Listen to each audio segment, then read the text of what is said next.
Hi, I'm Matt Anthony. I play lead guitar in Curran. I am Mark Curran. I am the lead singer. I am Dean Roberts and I play rhythm guitar. I'm Enrico Torella and I play bass. Bass! I'm Chris Rich and I play drums. Slap the bass! So first of all, a question that I like to ask pretty much every band is just for those who are unaware of you guys, how would you explain yourself? We are a bar band that likes to play very big bars. We are just a three-chord rock and roll band. We're very much a good time party band that just likes to have a very good time on stage, and we invite you to come and have a good time with us. And so you opened the AOR stage today. It's not the easiest of sets to do. Especially on today, because you've got people that have been here all weekend and drinking, and by this day, getting out of bed a bit earlier is a lot harder to do. But we had a lot of diehard fans that have been here and made the trip out to see us, and they brought some people. And by the end of the set, I think there was a nice little crowd on the floor, so it was good. But for us, though, 5 people, 50 people, 500, it's the same show. So we get up there and play like it's Wembley Stadium. So I think the people enjoyed it. I think if you bring what you intend to give to people, it's there for them to see anyway. It's not like it's something you can just have on standby for them to pick up when they feel like it. You have to give it to them. Even if there is 10 people in front of you, don't be lazy. I think if you're playing in front of 10 people or 10,000 people, you come away with one more fan. Exactly. It's like the 10,000, of course. Yeah, who wouldn't? So, would you deem the set a success then?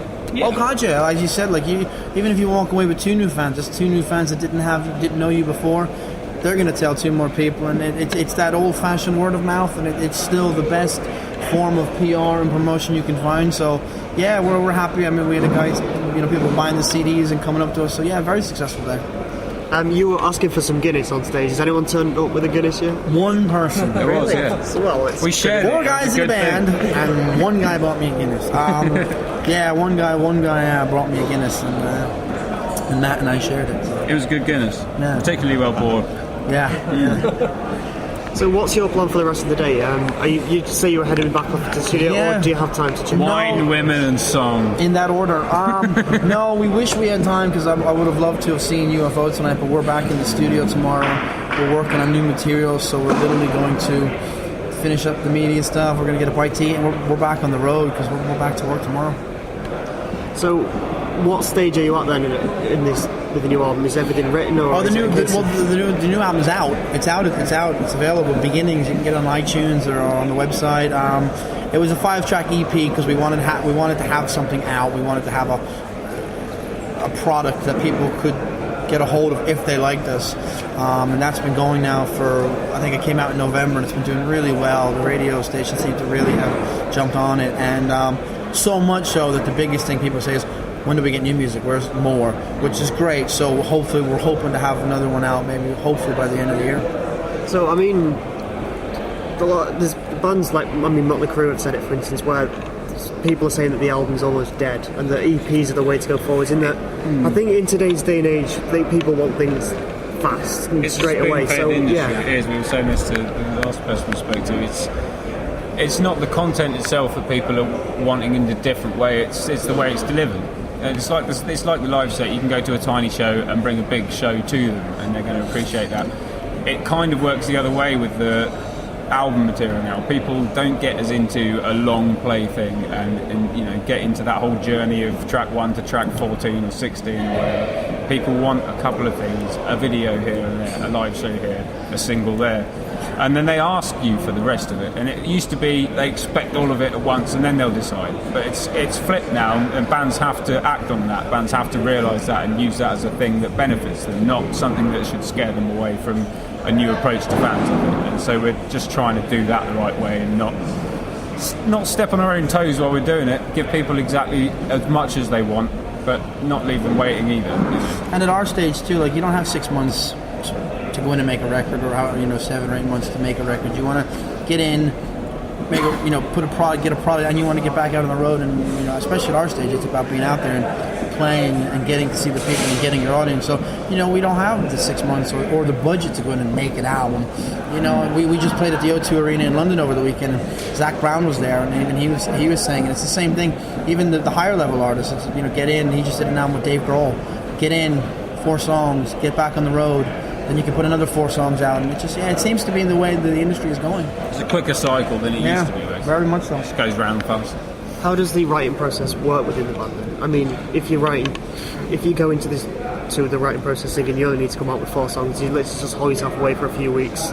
There's a few. Come out with What normally happens is I'll sit down with an acoustic guitar, myself and Matt, and we'll come up with kind of the embryo of the song, and the idea, the melody, the hook, the characters, the story. When we get it to the point where we have a song that we're happy to play with 2 acoustic guitars around the campfire, you take it to the band, and then obviously it becomes a band song, and everybody starts throwing in their ideas and their 2 cents, and it goes from kind of A to B, and then when the band are happy with it, we have something that works as a band, then you take it to our producer, or we get into the studio, and it even evolves even more. So it's very stepped. It sounds almost too organised to be fun, but it's still as organic as it should be. The secret is it starts with a great title. That's it. Once you have a great title, you're ahead of the game, and from there it turns into what it does. So do the lyrics come first in that sense? Sometimes. I mean, it's and then again, what you write on a Friday, on a Monday, isn't necessarily what you're singing on a Friday. Do you know what I mean? Like I said, you have an idea of your characters, you have an idea of the story, but once you get in and you start working with rhythms, and the words might not fit the beat, but once you have that general idea, as I said, what you write on a Monday might not be what's coming into the tape on a Friday. So it's a process. It's a process. Is it nice? I mean, I'm a musician myself, and I quite like to when I'm writing songs, sit on them for a little while, and you record it and then come back to it maybe a week or so later with a fresh perspective. There's a danger of sitting on things too long. Yeah. I've done that plenty of times. I've probably got a whole album's worth of stuff I just didn't feel I could do what I wanted with at the time, and then you end up just not touching it for so long that you forget what you wanted to do with it in the first place. But other things are instant. I can play one riff to Mark, and you might go, I've got a chorus for that, and then there's a song the next week. And then sometimes it's just never that simple, as you probably know yourself. So our producer swings and roundabouts. has a thing he calls the car process. Like he'll record something, and he lets it sit, and then he'll get in his car, and he'll go for a loaf of bread or some milk, albeit maybe three towns over. But he drives around, and I'm the same way. Like when you can put it in your car, and if it's it is good to sit on it, because we're working on material now. And it sounded great when we left the studio. I guarantee the minute we walk back in, it'll sound different. We'll hear things. And it's very good. I think it is a luxury if you're allowed that time, because if you go in, record it, and get it out in the same... Yeah, I think it's a luxury. And if you can do it, it is good to sit on it for a little while and listen to it with fresh ears. So going back to how you were saying EPs is, it's the music industry is changing. No one's making as much money as they could do anymore. Having labels, bankrolling and stuff. In that respect, are you finding stuff like social media is a big benefit? Because I know a few bands who have literally just got to where they are just by tweeting everyone and sending Facebook messages out and building a profile. I'm split on the whole social media thing. I mean, the social media has opened up doors and avenues for bands that necessarily they wouldn't have had 20 or 30 years ago. But then I also think the social media has taken the mystery away from rock and roll. It's taken the mystery out of what we do. There is a laziness attached. And there's a laziness attached. I mean, you can get on the Spotify now and listen to a whole album and not have to pay for it. You can get on the YouTube and watch a whole concert and never have to leave your bedroom. Which is wrong, kids. Very wrong. Very wrong. Get off your arse. Yeah. So I'm very torn about social media. But then again, like I said, you can buy your likes now, and you get these record labels that create these media buzzes of, 1 million hits in 2 hours, and they've got an entire office of people. So there's so much smoke and mirrors and all that stuff that it's so hard to know, is the social media the great tool that the industry is leading us to believe? But then you do hear genuine success stories, but I think every experience is different for every band. Like, it hasn't hurt us. But then again, like, these guys are great on the Twitter, and Chris is great with the Twitter, and I can't get up and tell you... It's another thing to deal with in the whole process of trying to make the band work still. It is another thing you kind of have to do now because it's expected of you by others that already do it. Like, I can't wake up and just got out of bed having a cup of coffee. Yeah. I can't do these updates where you see some bands, which keeps them in the public eye, and they become known for this stuff. I want to let you know that I'm making an album, I'm going to be on tour these days. You don't need to know what grocery store I'm at. You don't need to know what I'm doing. And it hinders. I don't know. I don't really know why you'd want to. You know, I like the fact there's some mystery mystique again, in bands I look up to and stars that I've found to be, you know, over the years of growing up and knowing them as you do as kids and then into your later years, they do become legendary. You can't help it. It's an immature feeling to have about someone who's actually just a real person, but it's a real one. People do experience that and keep it forever, and I think that needs to be grabbed hold of by people now. I come from a completely opposite place from them two, because I am big on social networking, and I like the fact that you can feel closer to the bands that you're following. Like, I remember 15, 20 years ago being the biggest fan of Guns N' Roses and Nirvana, Metallica and all that lot. And you don't fucking hear about them for about 5 years, some of them. And then at least now you can see what they're up to, and like they tweet. Less risk of finding out the shit. You're a little bit of a stalker, really, aren't you, Chris? No, I think most people in the world are nowadays. It's quite nice It's to very follow much a them. stalker world now. People, they expect, I call it the Kardashian world, they expect to know what you're wearing for breakfast, what Not grocery store, necessarily you know. things like that, but when bands post the equipment they're using, or I've just got this pedal. If it's relevant, Yeah, then but it's that's useful. if it's relevant. But I think it also absolutely. it makes people lazy, because now you can be famous for being infamous. You can put a sex tape out and be famous. So I think it also encourages. Well, you don't need to learn how to write a song. You don't need to learn a craft. You don't need to learn.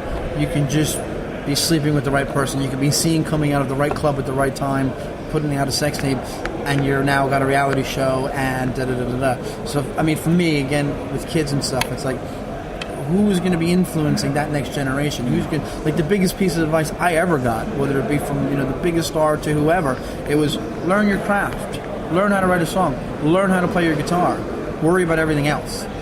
And it's just, and I'm still learning, and it's the truth. You know what I mean? You still strive to write that great song, to play that great riff, and put on that great show. I think when there's some bands, like, it's almost expected for a band to have a Facebook and a Spotify and all that.